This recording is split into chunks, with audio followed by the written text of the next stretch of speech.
2024 parliament 7 ഘട്ടങ്ങളിലായിട്ടാണല്ലോ നടക്കുന്നത്. പ്രധാനമന്ത്രി നരേന്ദ്രമോദിയും BJPയും ഈ തെരഞ്ഞെടുപ്പിൽ 400 സീറ്റ് കടക്കും എന്നുള്ള ആത്മവിശ്വാസത്തിലാണ് തെരഞ്ഞെടുപ്പിനെ നേരിടാൻ 2 മാസം മുമ്പ് തുടങ്ങിയത്.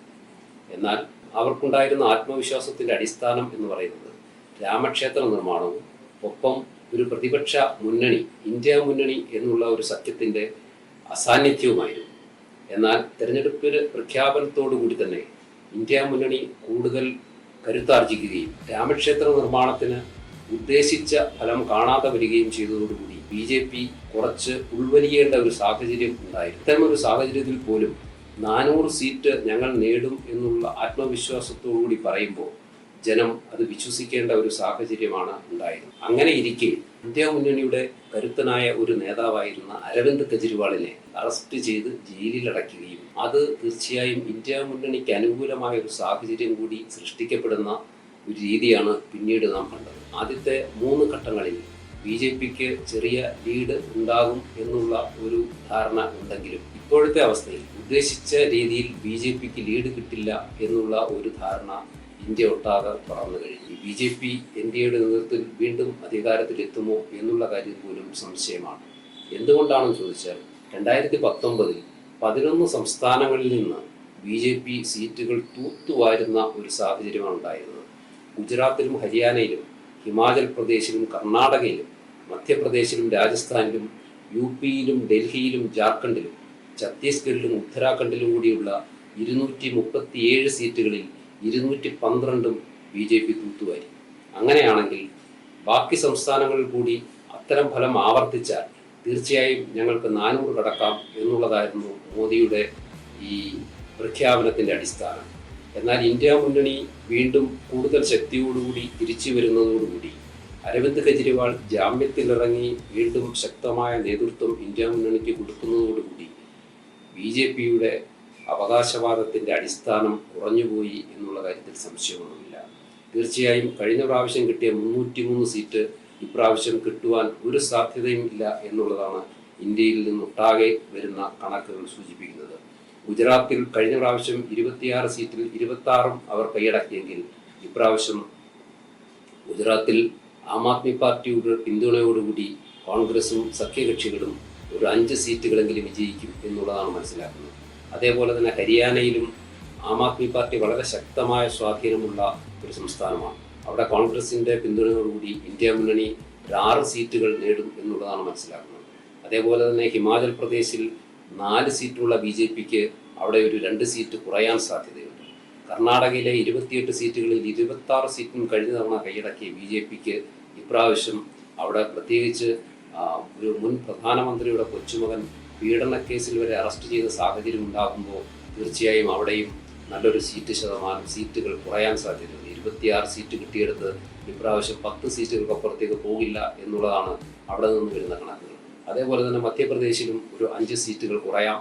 ഡൽഹിയിൽ ശക്തമായ തിരിച്ചുവരവോടുകൂടി അരവിന്ദ് കെജ്രിവാളിൻ്റെ ആം ആദ്മി പാർട്ടിയും കോൺഗ്രസും കൈകൊടുക്കുമ്പോൾ ഡൽഹിയിൽ ഒരു 3 സീറ്റുകൾ BJPക്ക് കുറയുന്ന സാഹചര്യമാണ് ഉണ്ടാകുന്നത്. കഴിഞ്ഞ 2019 7 സീറ്റുകളിൽ 7 BJP കൈയടക്കിയെങ്കിൽ ഇപ്രാവശ്യം അവർക്ക് ഒരു 3-4 സീറ്റിനപ്പുറത്തേക്ക് പോകാൻ ഒരു സാധ്യതയും കാണുന്നില്ല. അതേപോലെ തന്നെ ജാർഖണ്ഡിലും കഴിഞ്ഞ തവണ കിട്ടിയതിൽ ഒരു 3 സീറ്റ് കുറയാം, ഛത്തീസ്ഗഡിൽ ഒരു 3 സീറ്റ് കുറയാം എന്നുള്ളതാണ് കണക്കുകൾ കാണിക്കുന്നത്. അങ്ങനെ വരുമ്പോൾ കഴിഞ്ഞ പ്രാവശ്യം ഈ 11 സംസ്ഥാനങ്ങളിൽ നിന്ന് കിട്ടിയ 212 സീറ്റുകളിൽ നിന്ന് ഒരു 48ഓളം സീറ്റുകൾ കുറയാനുള്ള സാധ്യതയാണ് കാണുന്നത്. അതേപോലെ തന്നെ ബീഹാറിൽ, മഹാരാഷ്ട്രയിൽ, ബംഗാളിൽ, തെലങ്കാനയിൽ ഈ സംസ്ഥാനങ്ങളിലും കഴിഞ്ഞ പ്രാവശ്യം 2019 BJPക്ക് കിട്ടിയ സീറ്റുകളെക്കാൾ തീർച്ചയായും ഇത്തവണ സീറ്റുകൾ കുറയാനാണ് സാധ്യത. അവിടുത്തെ സീറ്റുകൾ ഏതാണ്ട് ഒരു 15ഓളം സീറ്റുകൾ വീണ്ടും കുറയുമ്പോൾ ഏതാണ്ട് 67 സീറ്റുകൾ കഴിഞ്ഞ പ്രാവശ്യം കിട്ടിയ 303 നിന്ന് ഇപ്രാവശ്യം 2024 തെരഞ്ഞെടുപ്പിൽ BJP തീർച്ചയായും ഒരു 250 സീറ്റുകളിലേക്ക് ഒതുങ്ങാനാണ് സാധ്യത. എങ്കിലും അവർക്ക് സഖ്യകക്ഷികളുണ്ട്. ബീഹാറിലെ നിതീഷ് കുമാറിന്റെ നേതൃത്വത്തിലുള്ള ജനതാദളുണ്ട്. ആന്ധ്രാപ്രദേശിലേക്ക് വന്നാൽ ചന്ദ്രബാബു നായിഡുവിന്റെ നേതൃത്വത്തിലുള്ള TDP ഉണ്ട്. തമിഴ്നാട്ടിലെ AIDMK ഒക്കെ ഉണ്ടെങ്കിൽ പോലും AIDMK അവരുടെ സഖ്യകക്ഷിയല്ല. 2019 കിട്ടിയ 303 സീറ്റുകളിൽ നിന്ന് ഇപ്രാവശ്യം ഈ 15 സംസ്ഥാനങ്ങളിൽ നിന്ന് ഏകദേശം ഒരു 67 സീറ്റുകളോളം കുറയുകയും അങ്ങനെ മൊത്തം 240-നും 50-നും ഇടയ്ക്കുള്ള 240-നും 250-നും ഇടയ്ക്കുള്ള ഒരു സീറ്റുകൾ മാത്രമേ ബി ജെ പിക്ക് കിട്ടുവാൻ സാധ്യതയുള്ളൂ. മെജോറിറ്റിക്ക് വേണ്ട 272 എന്ന മാന്ത്രിക ഇന്ത്യയിലേക്ക് അവർക്ക് എത്തിക്കണമെങ്കിൽ മറ്റ് സഖ്യകക്ഷികളുടെ സഹായം തേടേണ്ടി വരും. അങ്ങനെ വരുമ്പോൾ അവർക്ക് ബീഹാറിലെ നിതീഷ് കുമാറിൻ്റെ നേതൃത്വത്തിലുള്ള ജനതാദളുണ്ട്, ഒപ്പം ആന്ധ്രാപ്രദേശിലെ TDP ഉണ്ട്. അങ്ങനെയൊക്കെയുള്ള സഖ്യകക്ഷികൾ ഉണ്ടെങ്കിൽ പോലും അവരെയൊന്നും യഥാർത്ഥത്തിൽ കൃത്യമായി വിശ്വസിക്കാൻ പറ്റുന്ന പാർട്ടികളല്ല.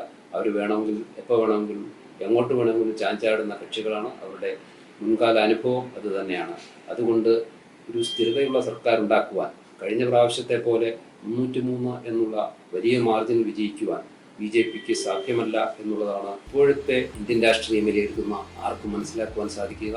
അതുകൊണ്ട് തന്നെ BJP തന്നെ NDA തന്നെ വീണ്ടും അധികാരത്തിലെത്തുമോ, എത്തിയാൽ തന്നെ എന്തുമാത്രം സ്ഥിരതയുണ്ടാകും എന്നുള്ള കാര്യത്തിൽ എല്ലാവർക്കും ആശങ്കയുണ്ട്.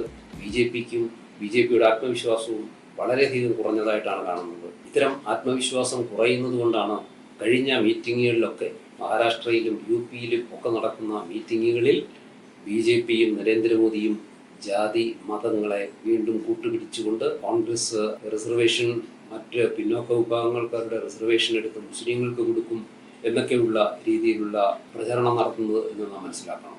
അപ്പോൾ ചുരുക്കത്തിൽ ഞാൻ പറഞ്ഞു വന്നത്, കണക്കുകളുടെ അടിസ്ഥാനത്തിൽ നമുക്ക് കൃത്യമായി പ്രവചിക്കാൻ പറ്റും BJPക്ക് 400 സീറ്റ് എന്നുള്ള ലക്ഷ്യത്തിലെത്താൻ പറ്റില്ല എന്ന് മാത്രവുമല്ല, അവർ കഴിഞ്ഞ പ്രാവശ്യം നേടിയ 303 എന്നുള്ള സീറ്റുകൾ നേടാൻ പറ്റില്ല.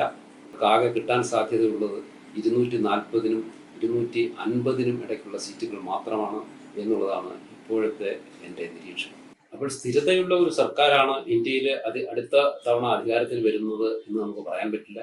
നിങ്ങൾക്കറിയാവുന്നതുപോലെ ഇന്ത്യ മുന്നണി അധികാരത്തിൽ വന്നാൽ പോലും പണ്ടേ ശത്രുക്കളായിരുന്ന കോൺഗ്രസ് ഉണ്ട്, ആം ആദ്മി പാർട്ടി ഉണ്ട്, അഖിലേഷ് യാദവിൻ്റെ പാർട്ടിയുണ്ട്, തൃണമൂൽ കോൺഗ്രസ് ഉണ്ട്, DMK ഉണ്ട്, കമ്മ്യൂണിസ്റ്റ് പാർട്ടി ഉണ്ട്, മാർക്സിസ്റ്റ് പാർട്ടി ഉണ്ട്. അപ്പോൾ ഒരിക്കലും പണ്ട് ഒരു കോമൺ മിനിമം പ്രോഗ്രാമിന്റെ അടിസ്ഥാനത്തിൽ അവർ ഒത്തുപോയിരുന്നെങ്കിൽ പോലും ഇനി എത്രമാത്രം അവർ ഒത്തുപോകും എന്നുള്ള കാര്യത്തിലൊക്കെ സംശയമുണ്ട്.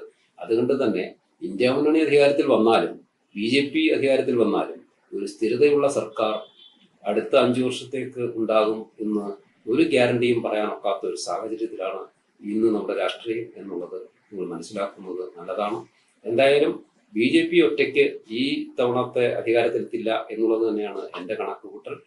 ഞാൻ നേരത്തെ പറഞ്ഞതുപോലെ ഒരു 240-നും 250-നും ഇടയ്ക്ക് BJPക്ക് ഒറ്റയ്ക്ക് സീറ്റ് കിട്ടുകയും കോൺഗ്രസിന് മാക്സിമം വന്നാൽ ഒരു 100 മുതൽ 110 സീറ്റ് വരെ ആയിരിക്കാം കോൺഗ്രസിന് കിട്ടുക. ബാക്കിയെല്ലാം മറ്റ് ഘടകകക്ഷികൾക്കായിരിക്കും കിട്ടുക. അപ്പോൾ അവരെ എല്ലാവരോടും കൂട്ടി യോജിപ്പിച്ചുകൊണ്ട് ഇന്ത്യ മുന്നണിക്ക് ഒരു സർക്കാർ ഉണ്ടാക്കുക ദുഷ്കരമാണ്. BJP പക്ഷേ അവരുടെ പഴയ സ്ട്രാറ്റജി ഉപയോഗിച്ചുകൊണ്ട് MP മാരെ വിലയ്ക്ക് വാങ്ങിച്ച് തീർച്ചയായും അവരൊരു പക്ഷേ പിന്നീട് ആ സർക്കാർ ഉണ്ടാക്കാനുള്ള സാധ്യതയുണ്ട്. എങ്കിൽ പോലും BJPയുടെ അവകാശവാദങ്ങൾ തീർച്ചയായും യാഥാർത്ഥ്യത്തിന് നിരക്കുന്നതല്ല എന്നുള്ളത് സൂചിപ്പിക്കാനാണ് ഞാൻ പ്രത്യേകം ഊന്നൽ നൽകുന്നത്.